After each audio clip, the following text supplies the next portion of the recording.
Another video for 4-cam flat. This time I finally decided it's about time to begin work on the generator for the 39 ULH project. I have an old and frankly pretty crusty original 32E generator, and before I go ahead and start cleaning up all the parts and making it pretty, the first step is going to be making sure that this armature is going to function correctly.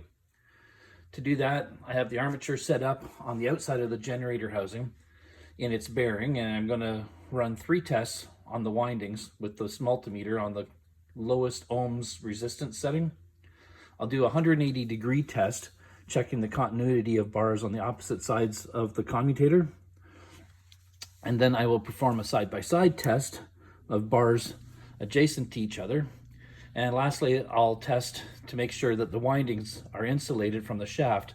So I will test each bar to the center shaft.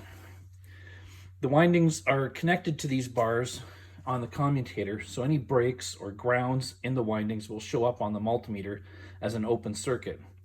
I'm going to set the multimeter on its lowest resistance setting.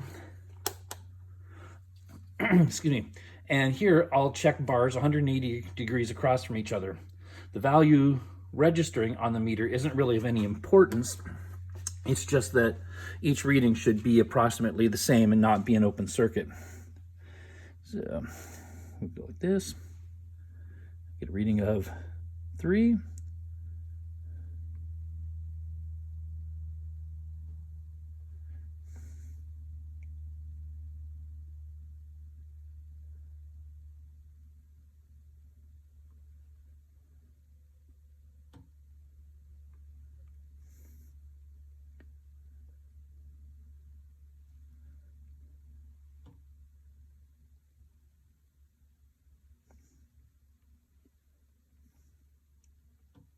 Oops.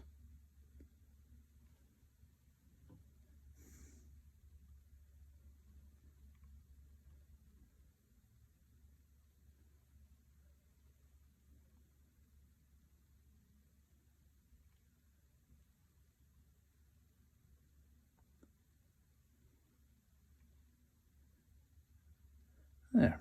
Okay. Now I'll do the same thing with each bar next to each other. Again, the value on the meter is unimportant, just that the readings are similar. Oops, try that again. 2.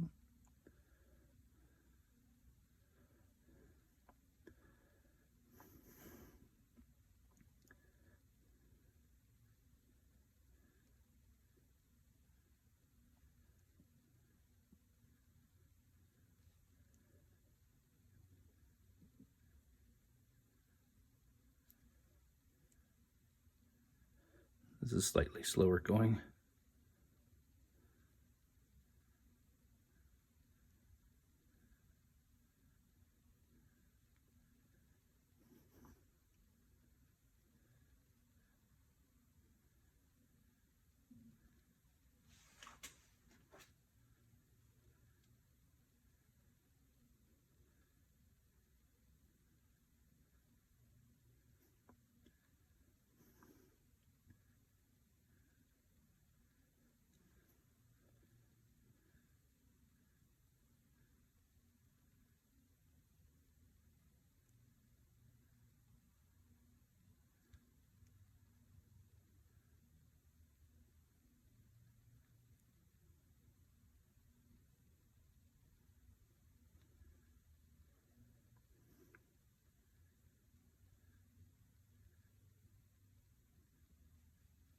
There we go.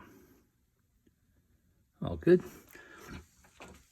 Okay, now I'm going to make sure that the windings are insulated from the shaft. So I'll place the negative probe onto the shaft itself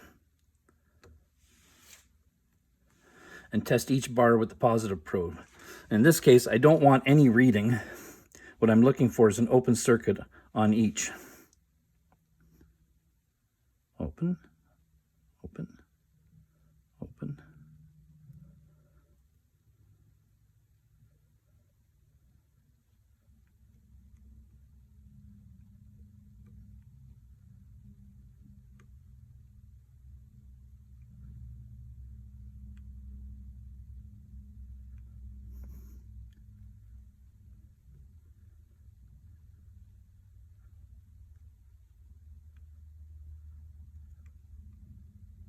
There we go. There. This armature has passed all of the function tests, so it's good to go, and I can begin the restoration of the generator. Perfect.